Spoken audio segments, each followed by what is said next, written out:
ಮಾನ್ಯ ಶಾಸಕರೇ, ದಯಮಾಡಿ ಕುಣಿಗಲ್ಲಾಗಿರಲಿ ಬಿಟ್ಟುಬಿಡಿ. ಇಲ್ಲಿ ದಬ್ಬಾಳಿಕೆ, ದೌರ್ಜನ್ಯ, ಗುಲಾಮಗಿರಿ ವ್ಯವಸ್ಥೆ ನಡೆಯೋದಿಲ್ಲ. ಯಾಕೆ ಅಂದರೆ ಒಂದು ದೊಡ್ಡ ಮೇಧಾವಿಗಳು, ಉಚ್ಮಾಸ್ತಿಗೌಡ್ರಂಥ ಮೇಧಾವಿಗಳು, ಹಾಗೆ ಮುದ್ದನ್ಮೇಗೌಡರು ಪಾರ್ಲಿಮೆಂಟಲ್ಲಿ ಎದ್ದು ನಿಂತು ಮಾತಾಡ್ತಾರೆ ಅಂದರೆ ಗಪ್ಚುಪ್ಪಾಗಿತ್ತು ಇಡೀ ಲೋಕಸಭೆ ಸದನ. ಅಂಥ ಒಂದು ಕುಣಿಗಲ್ ತಾಲೂಕಿನಲ್ಲಿ ಹುಟ್ಟಿದಂಥ ನಾಯಕರುಗಳು ಅಂಥವ್ರಿದ್ರು. ಇವತ್ತು ನೀವು ಸದನದೊಳಗಡೆ ಎದ್ದು ನಿಂತು ಮಾತಾಡ್ತಾ ಇದ್ದೀರಿ ಅಂದರೆ ಅಪಹಾಸ್ಯಕ್ಕೆ ಗುರಿ ಆಗ್ತೀರಿ. ಗೋವಿಂದ ಗೋವಿಂದ ಅಂತ ಕೂಗ್ತಾರೆ. ನಿಮ್ಮನ್ನು ABCD ಗೊತ್ತಿಲ್ಲ ಕುತ್ಕೊಡ್ರಿ ಅಂತ ಹೇಳ್ತಾರೆ ಒಬ್ಬರು ಸ್ಪೀಕರು. ಎಂಥ ಮಟ್ಟಕ್ಕೆ ನಾವು ಹೋಗಿ ನಿಂತಿದ್ದೀವಿ. ಹುಟ್ಟು ಹೋರಾಟಗಾರರ ನಾಡು ಕುಣಿಗಲ್ ತಾಲೂಕು. ಇಂಥ ನಾಡಲ್ಲಿ ಶಾಸಕರಾಗಿದ್ದೀರಿ, ನಿಮ್ಮ ಪುಣ್ಯ. ಒಂದು ಸತಿ ನೀವು ರೈತರ ಪರವಾಗಿ, ಜನರ ಪರವಾಗಿ ಕೆಲಸ ಮಾಡಬೇಕೇ ಹೊರತು ಯಾವುದೋ ದಬ್ಬಾಳಿಕೆ ರಾಜಕಾರಣವನ್ನು ಮಾಡಬಾರ್ದು. ಜೊತೆಗೆ ನಾನು ಹೇಳ್ತೀನಿ, ಪೊಲೀಸ್ ಇಲಾಖೆ ಖಂಡಿತವಾಗಿ ಯಾವುದೋ ಒಂದು ಪಕ್ಷದ ಸರ್ಕಾರದ ಪರವಾಗಿ ಕೆಲಸ ಮಾಡಬಾರ್ದು. ಜನಸ್ನೇಹಿಯಾಗಿ, ಕಾನೂನುಬದ್ಧವಾಗಿ, ಪ್ರಜಾಪ್ರಭುತ್ವ ವ್ಯವಸ್ಥೆಗೆ, ಸಂವಿಧಾನಕ್ಕೆ ಗೌರವ ಕೊಡ್ತಕ್ಕಂಥ ಕೆಲಸವನ್ನು ಮಾಡಬೇಕು. ಯಾವುದೋ ಒಬ್ಬ ಆರೋಪಿಯವನು, ಎಲೆಕ್ಷನ್ ಆಫೀಸರು ಅವನ್ನ ಯಾಕೆ ಅರೆಸ್ಟ್ ಮಾಡಿದ್ದು ನೀವು ಸಂತೆಮಾತೂರಲ್ಲಿ ಅಂತ ನಾನು ಪೊಲೀಸ್ ಇಲಾಖೆಗೆ ಪ್ರಶ್ನೆ ಮಾಡ್ತೀನಿ. ಕಾರಣ ಏನು ನೀವು ಅರೆಸ್ಟ್ ಮಾಡಲಿಕ್ಕೆ? ಅವನು ಆರೋಪಿ ಅಂತ ತಾನೇ ಅರೆಸ್ಟ್ ಮಾಡಿದ್ದು.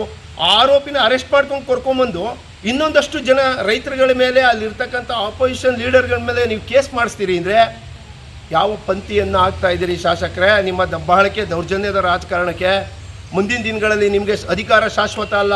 ಮುಂದೆ ಇನ್ನೊಬ್ರು ಯಾರೋ ಶಾಸಕರಾಗ್ತಾರೆ, ಅವಾಗ ನಿಮ್ಮ ಮೇಲೆ ಇದೇ ಥರದ ಪರಿಸ್ಥಿತಿಗಳು ನಿರ್ಮಾಣ ಆಗ್ತವೆ ಅನ್ನೋದನ್ನು ಕಣ್ಕೋಬೇಕು. ಅಧಿಕಾರ ಯಾರಿಗೂ ಶಾಶ್ವತ ಅಲ್ಲ. ನಾನು ಮತ್ತೊಮ್ಮೆ ಹೇಳ್ತಾ ಇದ್ದೀನಿ, ಕುಣಿಗಲ್ಲಾಗಲಿಕ್ಕೆ ಬಿಡಿ. ಕನಕಪುರದಲ್ಲಿ ಇದೆಲ್ಲ ಮಾದರಿ ನಡೀತು. ಹಿಂದೆ ಗ್ರಾಮ ಪಂಚಾಯತಿ, ತಾಲೂಕ್ ಪಂಚಾಯತಿ, ಜಿಲ್ಲಾ ಪಂಚಾಯತಿ ಏನು ಓಟ್ಗಳು ಈ ರೀತಿ ಬೂತಲ್ಲಿ ಹಾಕುವಂಥ ವ್ಯವಸ್ಥೆ ಇತ್ತು. EVM ಬರೋದಕ್ಕಿಂತ ಮುಂಚಿತವಾಗಿ ಅಲ್ಲಿ ನಡೆದಿರೋದೆಲ್ಲ ಕನಕಪುರದಲ್ಲಿ ಇದೇ ಥರದ ರಾಜಕಾರಣ. ಅದನ್ನು ನಮ್ಮ ಕುಣಿಗಲ್ ತಾಲೂಕಿಗೆ ತಂದು ಕುಣಿಗಲ್ ತಾಲೂಕಿನ ಜನರನ್ನು ಗುಲಾಮಗಿರಿ ವ್ಯವಸ್ಥೆಯಲ್ಲಿ ಅವನ ಪ್ರಜಾಪ್ರಭುತ್ವದ ಹಕ್ಕನ್ನು ಕಿತ್ಕೊಂಡು ನಾನೇ ದಬ್ಬಾಳಿಕೆಯಲ್ಲಿ ಮಾಡ್ತೀನಿ, ಹಿಟ್ಲರ್ ಸಂಸ್ಕೃತಿನ ಮಾಡ್ತೀನಿ ಅನ್ನೋದಿದೆಯಲ್ಲ, ಖಂಡಿತವಾಗಿಯೂ ತಪ್ಪು. ಬಿಟ್ಬಿಡಿ. ನೀವು ವಿದ್ಯಾವಂತರು ಇದ್ದೀರಿ, ನೀವು ಬುದ್ಧಿವಂತರಿದ್ದೀರಿ, ಅರ್ಥ ಮಾಡಿಕೊಂಡು ರಾಜಕಾರಣವನ್ನು ಮಾಡಿ. ಜೊತೆಗೆ ಹೇಳ್ತೀರಾ ನೀವು, ಅವರೆಲ್ಲ ಅದನ್ನು ಮಾಡಲಿಲ್ವಾ? 20 ವರ್ಷದಿಂದ ಮಾಡಿದ್ರಂತೆ, ನೀವು ಅವಾಗ ಬಂದಿರಲಿಲ್ಲ. ಯಾರೋ ನಿಮ್ಮ ಕಾರ್ಯಕರ್ತರ ಲೀಡರ್ ಹೇಳಿದ್ದಾರೆ, ಅದನ್ನು ಅವ್ರು ಮಾಡಿರಲಿಲ್ವಾ? ಅವ್ರಲ್ಲಿ ಮಾಡಿದ್ರು. ಇವು ಆಯಿತು, ಅವ್ರು ಮಾಡಿದ್ರು ಅಂತ ನೀವು ಮಾಡ್ತೀರಾ? ವ್ಯತ್ಯಾಸ ಏನು? ನಿಮ್ಗೆ ಯಾಕೆ ಜನ ಓಟ್ ಹಾಕಬೇಕು?